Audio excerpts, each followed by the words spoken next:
Hello friends, प्रणाम जी। इसमें आप सबका स्वागत है। आप कैसे हैं? उम्मीद करता हूँ आप सब अच्छे होंगे।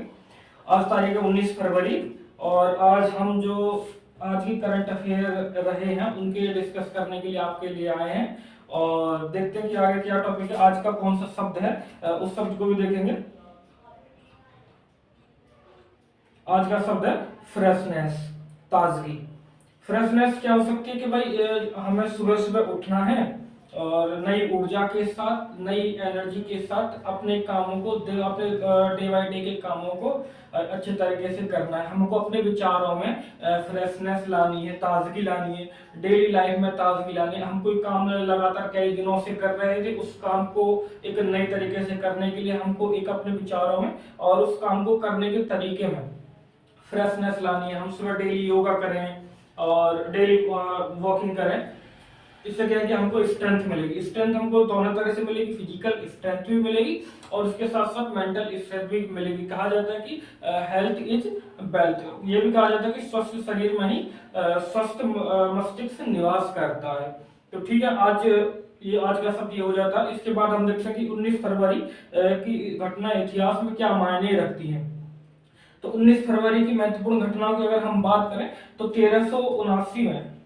1389 में दिल्ली के सुल्तान कौन से गयासुद्दीन तुगलक सेकंड की क्या हो जाती है, हत्या कर दी जाती है। उसके बाद 1630 में जो छत्रपति शिवाजी महाराज थे, मराठा साम्राज्य की स्थापना जिन्होंने की थी, उनका जन्म कहाँ हो जाता है, जुन्नेर में उनका जन्म होता है। और 1991 में एबीपी मतलब अमृत बाजार पत्रिका का प्रकाशन जो है वो डेली बेसिस पे होना स्टार्ट हो जाता है। और 1900 में क्या होता है, जो बलवंत राय मेहता समिति थी, उसके जो अध्यक्ष थे बलवंत राय मेहता, उनका क्या हो जाता है, वो क्या थे कि भारतीय राजनीतिक थे और गुजरात के दूसरे क्या रहे हैं, दूसरे मुख्यमंत्री भी रहे हैं इस दिन। और 1915 में क्या हो जाता है, गोपाल कृष्ण गोखले का निधन हो जाता है। 2000 में क्या हो जाता है कि तुवालू संयुक्त राष्ट्र का 189वां राष्ट्रीय 189वां सदस्य बन जाता है। हम सबको यही पता होगा कि तुवालू अगर जीडीपी के हिसाब से देखें तो सबसे छोटी अर्थव्यवस्था कौन सी है, वो तुवालू ही है। हमने देखा कि 19 फरवरी की महत्वपूर्ण घटनाओं में क्या क्या महत्वपूर्ण हमारे लिए हो सकता था। ठीक है, अब आगे बढ़ते हैं। नेक्स्ट टॉपिक हमारा क्या है, नेक्स्ट टॉपिक है कि अभी हाल ही में ज्ञानपीठ सम्मान से की घोषणा कर दी गई है और ज्ञानपीठ सम्मान से सम्मानित करने के लिए दो लोगों को, एक तो कौन है, एक तो जो गुलजार साहब है उनके लिए, और दूसरा कौन से हैं, जो जगत गुरु स्वामी रामभद्राचार्य जी हैं, जो जन्म से अंधे हैं। और उन्होंने ये क्या है कि बहुभाषी, इन्होंने कई पुस्तकों को अनुवाद भी किया है और कई पुस्तकों को इन्होंने खुद से लिखा भी है। तो देखते हैं कि इनके बारे में, दोनों के बारे में, गुलजार साहब के बारे में और इसके बारे में जगत गुरु स्वामी रामभद्राचार्य जी के बारे में देखे जाएंगे। रामभद्राचार्य जी को जो ये पुरस्कार दिया जा रहा है वो संस्कृत में उनके उत्कृष्ट योगदान के लिए दिया जा रहा है, जबकि गुलजार साहब को ये जो पुरस्कार दिया जा रहा है, ये पुरस्कार दिया जा रहा है उर्दू के लिए। किसके लिए? उर्दू के क्षेत्र में योगदान के लिए दिया जा रहा है। अगर गुलजार साहब की बात करें तो गुलजार साहब का जन्म क्या हो जाता है, 18 अगस्त 1900 एक मिनट,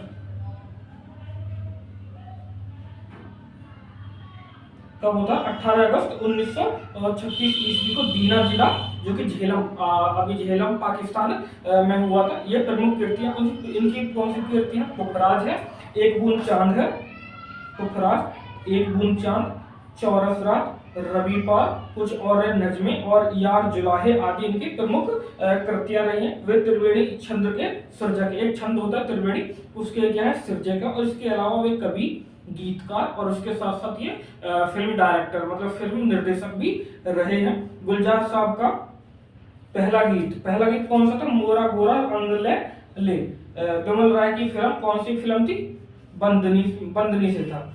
इन्हें फिल्म कोशिश, कौन सी फिल्म के लिए, कोशिश के लिए, मौसम और इजाजत के लिए 3 नेशनल अवार्ड और 47 फिल्म फेयर अवार्ड मिले हैं। ये बहुत बड़ी हस्ती है हमारे यहाँ। इसके अलावा 2004 में इनको पद्म भूषण और 2013 में कौन सा दादा साहेब फाल्के पुरस्कार अवार्ड से भी सम्मानित किया जा चुका है। ये तो हो जाते गुलजार साहब के बारे में बात। अब बात कर लेते हैं जगत गुरु रामभद्राचार्य जी के बारे में बात। तो रामभद्राचार्य जी का असली नाम मतलब मूल नाम क्या है, वास्तविक नाम इनका नाम था गिरधर मिश्र, और ये 14 जनवरी 1950 में उत्तर प्रदेश के जौनपुर जिले में हुआ है। और ये रामानंद संप्रदाय के वर्तमान 4 जगत गुरु रामानंदाचार्यों में से एक हैं, और वे इस पद पर 1988 से प्रतिष्ठित है, मतलब 88 से इस पद पर बने हुए हैं।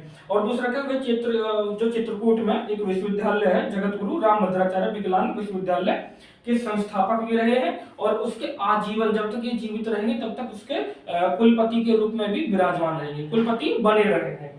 ठीक है, ये बहुभाषी मैंने बताया था। उन्होंने 80 से अधिक पुस्तकों और ग्रंथों की रचना की है, जिसमें 4 महाकाव्य, 2 संस्कृत में और 2 हिंदी में बनाए हैं। रामचरितमानस पर हिंदी टीका, अष्टाध्यायी पर काव्यात्मक संस्कृत टीका, और क्या प्रस्थानत्रयी कौन से ब्रह्मसूत्र, भगवत गीता और प्रधान उपनिषदों पर संस्कृत भाष्य सम्मिलित है। उन्होंने क्या की, उन्हें तुलसीदास पर भारत के सर्वश्रेष्ठ विशेषज्ञों में गिना जाता है, तुलसीदास के ऊपर अगर बात करें तो।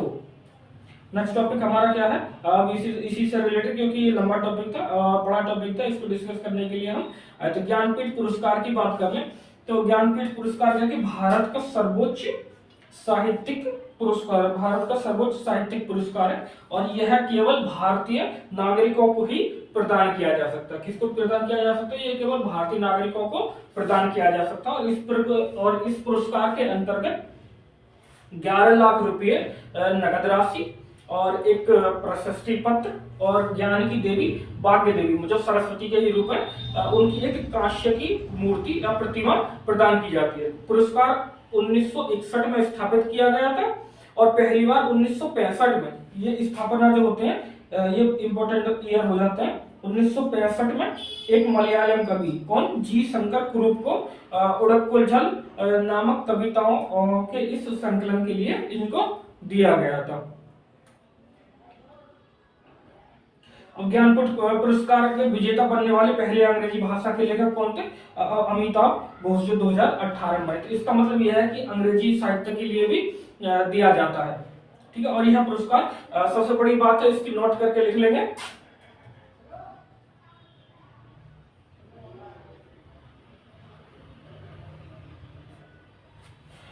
ये मरणोपरांत प्रदान नहीं किया जाता, ये जीवित आदमी को ही दिया जाता है। ये और पुरस्कारों की तरह नहीं है कि जैसे पद्म भूषण वगैरह या पद्मश्री वगैरह क्या कि वो मरने के उपरांत दिए जाते हैं, लेकिन ये मरने के उपरांत नहीं दिया जा सकता। ये उस बंदे को, ये उस व्यक्ति को, ये उस हस्ती को उसके जीते जी ही दिया जा सकता है। और अन्य साहित्यिक पुरस्कार की बात करें जो दिए जाते हैं, जो भारतीय ज्ञानपीठ द्वारा प्रदान किए जाते हैं, तो उसमें कौन से हैं, ज्ञान गरिमा पुरस्कार, ज्ञान गरिमा पुरस्कार, तो दूसरा क्या मूर्ति देवी पुरस्कार, तीसरा का कि नवलेखन पुरस्कार इसमें शामिल है। कौन कौन से पुरस्कार, ज्ञान गरिमा पुरस्कार, मूर्ति देवी पुरस्कार और क्या कि नवलेखन पुरस्कार इसमें शामिल है।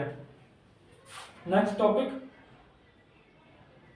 हो जाता है कि जापान ने अगली पीढ़ी की H3 रॉकेट का सफलतापूर्वक प्रक्षेपण कर दिया। ये किसने किया, जापान की एक एजेंसी जाक्सा उसने किया है, H3 को लॉन्च कर दिया गया है। तो H3 है क्या, H3 रॉकेट है, ये जाक्सा का है, और 2011 में मित्सुबिशी हैवी इंडस्ट्री द्वारा बनाया गया था, उपयोग किया गया था इसके लिए। ठीक है, और यह लचीले और लागत प्रभावी उपग्रह प्रक्षेपण के लिए डिजाइन किया गया है।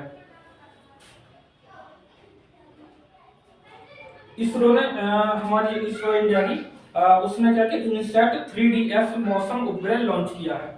ये क्या है, geosynchronous satellite launch vehicle GSLV rocket का उपयोग करके सतीश धवन अंतरिक्ष केंद्र हरिकोटा से उन्नत INS-8 इनसैट 3DS को लॉन्च कर दिया गया है। अब अगर इसकी बात करें तो ये कहा जाएगा, ये जियो सिंक्रोनस ट्रांसफर ऑर्बिट में, कौन सा, जियो सिंक्रोनस ट्रांसफर ऑर्बिट में इसको स्थापित किया गया है। वहीं इसका टारगेट वही है कि वहां जाके स्थापना करेगा। तो इसका उद्देश्य क्या रहेगा, हमारे लिए क्या काम करेगा, हमारे लिए क्या काम करेगा, जो वेदर है उसकी मॉनिटरिंग करेगा, उसकी मौसम की निगरानी करेगा, और क्या कि सटीक जो चक्रवात आने वाले होते हैं उनका पूर्व अनुमान हमको पहले ही ये बता देगा, जिससे क्या हो जाता है आपदा प्रबंधन एक अच्छे तरीके से, मतलब डिजास्टर मैनेजमेंट एक अच्छे तरीके से किया जा सकता है। और उसके साथ साथ क्या कि पृथ्वी की सतह की निगरानी करेगा, और पृथ्वी की सतह की निगरानी में ये सब चीजों को निगरानी कर लेगा कि समुद्र का लेवल कितना बढ़ रहा है, कहाँ तूफान की आशंका बन रही है, और कहाँ पर पृथ्वी की मतलब कौन सा रीजन ज्यादा पिघल रहा है, आर्कटिक है, अंटार्कटिक वगैरह, ऐसे सब कुछ ये देख लेगा। उसके बाद देखते हैं एक नया टॉपिक और आ जाता है हमारा। इसके उद्देश्य मैंने बता ही दिए, उद्देश्य अभी बताए हैं, ये सारे उद्देश्य इसके उद्देश्य हैं। अब थोड़ा टेक्निकल इश्यूज की वजह से क्लास में थोड़ा कम लिख पा रहा हूँ। 19 फरवरी आज का दिन सॉइल हेल्थ कार्ड डे के नाम से जाना जाता है। ठीक है, भारत सरकार ने 19 फरवरी 2020 को सॉइल हेल्थ कार्ड दिवस के रूप में मनाने के लिए निर्णय लिया था, और सॉइल हेल्थ कार्ड स्कीम को प्रधानमंत्री नरेंद्र मोदी द्वारा 19 फरवरी 2015 को लॉन्च कर दिया गया था। ठीक है, 2015 को लॉन्च किया गया था केंद्र सरकार द्वारा। इसका उद्देश्य क्या है, इस कार्ड को मतलब जो सॉइल हेल्थ स्कीम जो इसका उद्देश्य क्या है, इसका उद्देश्य है कि जो मिट्टी की उपजाऊ क्षमता कितनी है उसको बनाए रखने के लिए, और दूसरा क्या कुछ उसका मूल्यांकन करना, और यह मूल्यांकन जो ये कार्ड सॉइल हेल्थ कार्ड जो दिया जाता है वो एवरी 2 इयर्स पे प्रोवाइड कराए जाते हैं। तो एवरी 2 इयर्स पे क्या किया जाएगा, मिट्टी का क्या किया जाएगा, मॉनिटरिंग की जाएगी, उसमें देखी जाएगी कि उसकी उपजाऊ क्षमता कितनी है, और उसके कौन कौन से फर्टिलाइजर की जरूरत है, ताकि उन फर्टिलाइजर्स को ही उसको दिया जाए। जैसे कि कहीं देखें, कहीं फास्फोरस की कमी होती है, लेकिन किसान क्या करता है, किसान उसमें यूरिया मतलब नाइट्रोजन ही दिया जाता है, नाइट्रोजन लगाया जाता है। इससे क्या हो जाता है कि वो जो सॉइल होती है उसकी फर्टिलिटी रेट क्या है, कम होती जाती है, जो उत्पादकता कम होती जाती है। इससे किसान क्या हो जाता है, इससे किसान की जो आय है वो कम हो जाती है। इसके कहीं ना कहीं किसान की आय को दोगुनी करने वाले इनिशिएटिव में हम इसको डाल सकते हैं। ठीक है, अगर बात करें 2015 और 17 के बीच में, 2015 और 17 के बीच में जो 10.74 करोड़ सॉइल हेल्थ कार्ड क्या किए गए, जनरेट कर दिए गए हैं। तो ये एक अच्छा इनिशिएटिव है। नेक्स्ट टॉपिक है हमारा, ये मैंने इसके उद्देश्य बता दिए हैं। आज थोड़ा मैं लिख नहीं पा रहा हूँ क्योंकि टेक्निकल इश्यू थोड़ा। भारत नौसेना मिलान 2024 बहुपक्षीय नौसेना अभ्यास की मेजबानी करेगा। किसकी मेजबानी करेगा, मिलान की। मिलान है क्या, इसके बारे में डिस्कस कर लेते हैं। 18 फरवरी 2024 को भारतीय नौसेना ने घोषणा की कि वह 19 से 27 फरवरी 2024 तक विशाखापट्टनम में, कहाँ पे, विशाखापट्टनम में, ये आपसे क्वेश्चन पूछा जाएगा कि मिलान कहाँ हुआ था। मिलान हुआ था विशाखापट्टनम में हुआ था, और यह बहुपक्षीय नौसैनिक अभ्यास है। और इसका कौन सा संस्करण है, ये इसका 12th मतलब 12वां इसका संस्करण है। और इसमें क्या कि इसमें 50 से ज्यादा देशों को आमंत्रित किया गया है इस इवेंट में भाग लेने के लिए। वो एशिया के देश है और अदर कॉन्टिनेंट के भी देश हैं। उन देशों को आप एक बार लिस्ट में चेक कर लीजिएगा, ठीक है। अब मिलान की बात करते हैं। मिलान के भारतीय नौसेना द्वारा 1995 मतलब 1995 में अंडमान और निकोबार आइलैंड समूह में और बाद में क्षेत्रीय और अतिरिक्त क्षेत्रीय नौसेनाओं के बीच सौहार्द सामंजस्य और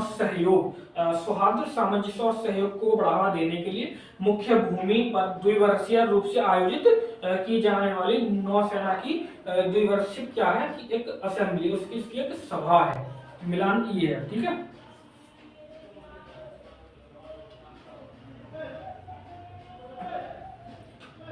इलेक्शन कमीशन ने कहा है कि जो सीसीटीवी है वो क्लब्स में और बार्स में मैंडेट है, मतलब आवश्यक है, जरूरी है आपको लगाने के लिए। अप्रैल और मई 2024 में चुनाव है, तो भारत सरकार ने मतलब इलेक्शन कमीशन ऑफ इंडिया ने बताया कि भारत में आप चुनाव से पहले तमिलनाडु में अधिकारियों ने पहली बार भारत के चुनाव आयोग के निर्देश पर विशिष्ट क्लबों और शराब परोसने वाले जो बार्स वगैरह होते हैं और जो परोसने वाले बार होते हैं और जो स्टार होटल्स वगैरह होते हैं उनको सीसीटीवी अंडर सर्विलांस में सीसीटीवी के अंतर्गत लाया जाएगा। ठीक है, नेक्स्ट टॉपिक। नेक्स्ट आ जाते हैं हमारे क्वेश्चन। क्वेश्चन जो है वो क्वेश्चन जो उनको डिस्कस करेंगे। पहला क्वेश्चन हमारे सामने आ जाता है। पहला क्वेश्चन आ जाता है कि पोरुंथल गांव में पहली शताब्दी ईस्वी से दूसरी शताब्दी ईस्वी तक शीशे के मनके के कारखाने मिले हैं। ऑप्शन ए कर्नाटका में मिले हैं, ऑप्शन बी तमिलनाडु में, ऑप्शन सी आंध्र प्रदेश में और ऑप्शन 4 केरला में। तो हमारा ऑप्शन इसमें हो जाता है Tamil Nadu. Option B is the right answer हो जाता है, तमिलनाडु हो जाता है। अगर तमिलनाडु की कैपिटल की बात करें तो तमिलनाडु की कैपिटल क्या है? तमिलनाडु की कैपिटल है चेन्नई। तमिलनाडु की कैपिटल क्या है? तमिलनाडु की कैपिटल अभी चेन्नई है। Next question. नेक्स्ट क्वेश्चन है क्वेश्चन नंबर 2। सिंधु घाटी सभ्यता के किस स्थल से अग्नि वेदिकाएं प्राप्त हुई हैं? किस स्थल से अग्नि वेदिकाएं प्राप्त हुई हैं? बताइए जल्दी।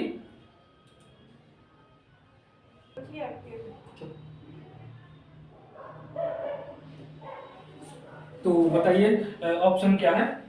ऑप्शन है पहला मोहनजोदड़ो, और दूसरा लोथल, और तीसरा कालीबंगन, और चौथा लोथल। ये लोथल 2 बार हो गया, ये टाइपिंग मिस्टेक रही है। इसका ऑप्शन कौन सा हो जाता? इसका ऑप्शन हो जाता C Kalibangan. Kalibangan is the right answer. Kalibangan कौन सी नदी के तट पे है? तो कालीबंगन है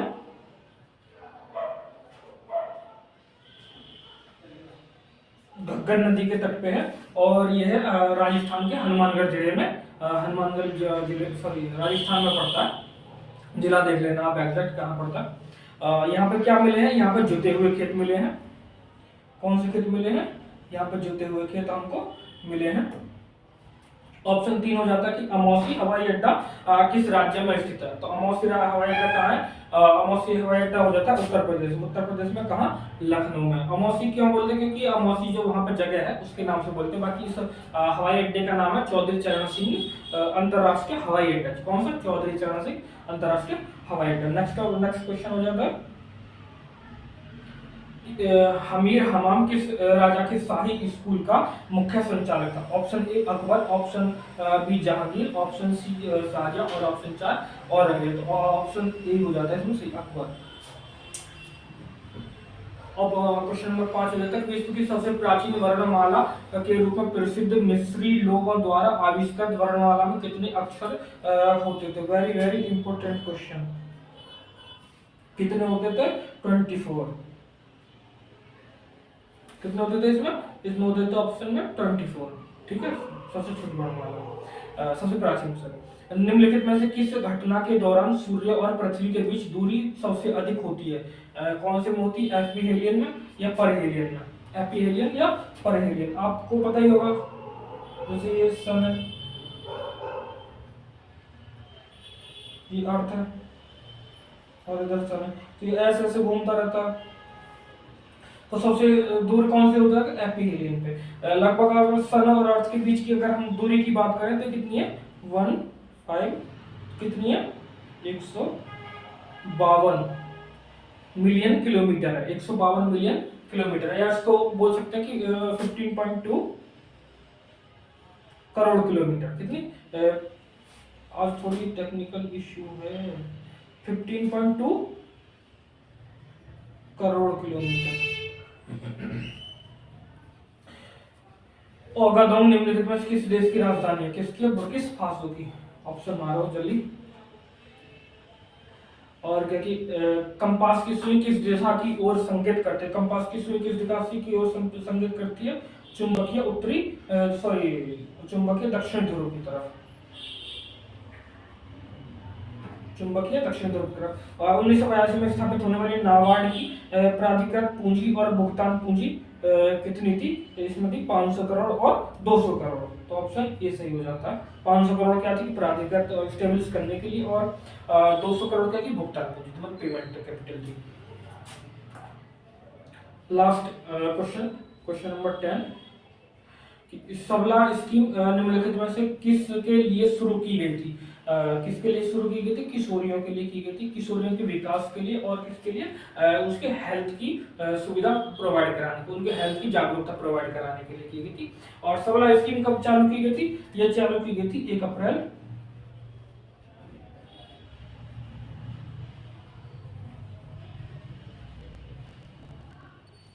2011, 1 अप्रैल 2011 में चालू की गई थी।